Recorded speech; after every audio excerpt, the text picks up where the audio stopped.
Contrasola. Por que esse nome e o que ele significa? Hoje nós vamos contar para vocês um pouco da história do nosso apostolado e um pouco dos nossos objetivos também. Seja bem-vindo ao canal.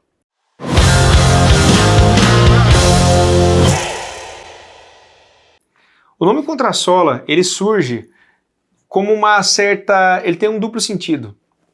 Ele tem um sentido muito inspirado na patrística, quando os padres, por exemplo, quando eles iam discutir contra uma pessoa que era um oponente, falavam, a obra era intitulada Contra, né? Então, por exemplo, Orígenes contra Celso, Jerônimo contra Joviniano, né? Agostinho contra os donatistas. Então, ele tem essa conotação de alguém que está numa posição ortodoxa, né? E está defendendo a fé católica, certo? E por que sola, né? Muita gente pensa que é só sobre o sola escritura. Na verdade, não é tanto isso. É também, mas não é isso somente. Nós, católicos, é um lugar comum em apologética dizer que o protestantismo ele tem um raciocínio de separar coisas e de escolher entre um e outro. Então, por exemplo, fé ou obras? Só a fé. Né? Cristo ou santos? Só o Cristo. Bíblia ou tradição? Só a escritura. Tá? Não que a sola escritura seja a negação da tradição, mas coloque-se a Bíblia acima da tradição. Tá? E o raciocínio católico, ele tenta harmonizar. Ele não é um raciocínio sola, ou seja, só isso e não aquilo, só isso e não aquilo. Tanto fé quanto obras. Tá? Tanto Cristo quanto os santos. Cada um no seu devido lugar. Né? Vou entrar nesse ponto agora de Cristo e santos aqui no vídeo. Né? Mas tanto Bíblia quanto tradição.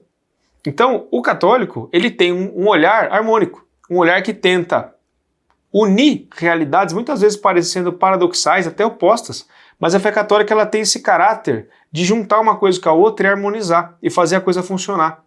O protestante, por outro lado, ele tem uma tendência sola. Quando ele encontra um problema, ele tem uma tendência de escolher um lado e não o outro. Né?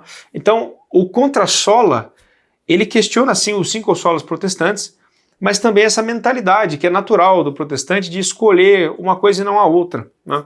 E o nosso enfoque realmente é contra o sola escritura. Nós até publicamos o livro O Nó Gordo e o Ovo de Colombo, que é uma crítica católica ao sola escritura. Quem tiver interesse pelo tema, ficou um resultado final muito bom pela editora Cristo e Livros. E por que nós escolhemos o sola escritura? Ele é o sola protestante mais frágil, mais fácil de ser entendido, vamos dizer assim, do ponto de vista de um leigo, de uma pessoa que não tem o embasamento teológico para isso, né? Muito mais fácil, por exemplo, do que o sola fide, que é bem mais complicado de você explicar. Né? E realmente, os questionamentos católicos contra o sola escritura têm tido frutos muito positivos. Eu percebi isso quando eu estava traduzindo o livro do Robert St. James, o Não Somente pelas Escrituras, onde ele cita nos primeiros capítulos que o questionamento contra a sola escritura tem feito a conversão de muitos protestantes ao catolicismo. Porque quando eles percebem que nem os apóstolos praticaram nem ensinaram isso, né? A Bíblia não ensina a sola escritura, que isso não era crido na cristandade, realmente é como se você ruísse um edifício teológico. Essa é a sensação que eles têm. Né? Inclusive tem um ex-pastor brasileiro, creio que o nome dele é Aloísio, ele falou: toda a minha teologia desmoronou, quando ele percebeu que o sola escritura era um princípio falso. Era apelativo, era persuasivo, mas era falso.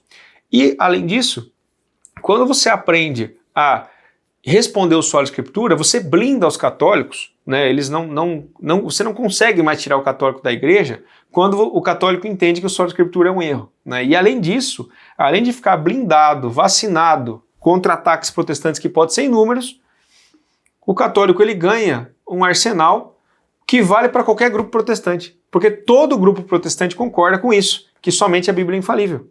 Então você ganha aí uma oportunidade de diálogo, né? A gente não está querendo... Vocês veem o nosso canal, nossos vídeos, né? A gente faz uma apologética bem propositiva, bem expositiva até.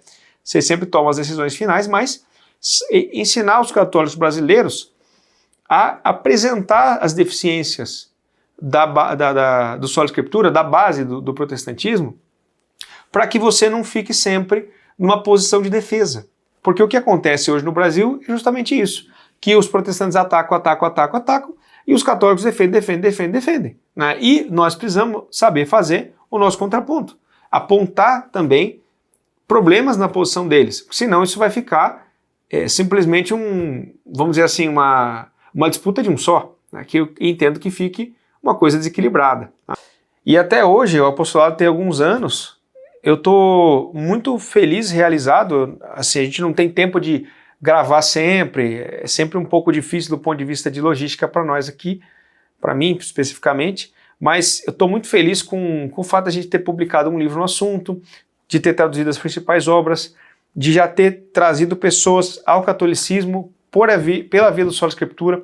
Muitas pessoas já relataram que estão se convertendo, estão mudando de ideia a partir do que nós estamos falando, e eu tenho certeza que esse é um bom caminho que nós podemos seguir no Brasil para fazer a nossa apologética. Muito obrigado para quem nos acompanha até aqui e Deus abençoe vocês.